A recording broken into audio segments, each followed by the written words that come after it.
A new bank should be set up by the Welsh Government to help support businesses and create jobs. That's according to a panel of experts. They've told ministers it could be up and running in a year's time and would help the economy grow.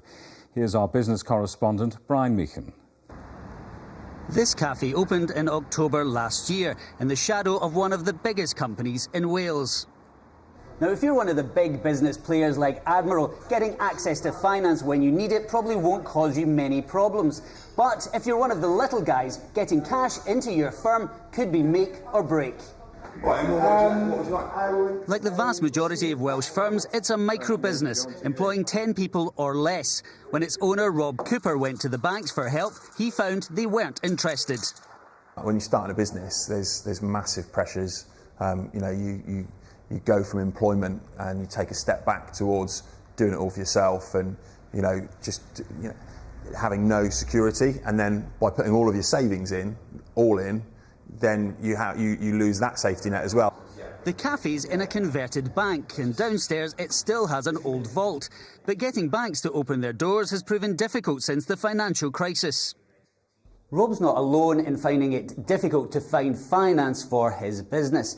It's estimated there's around £500 million of a shortfall every year between what Welsh businesses want to borrow and what banks are willing to lend to them. But that could be about to change. The proposed development bank could team up with the big high street names to offer joint loans to businesses. It could also offer its own loans and grants from public funds. At the moment, that Welsh Government and European money is managed by the organisation Finance Wales, which has the task of investing in businesses. But the economist behind the plan for the Development Bank says it will take over that role.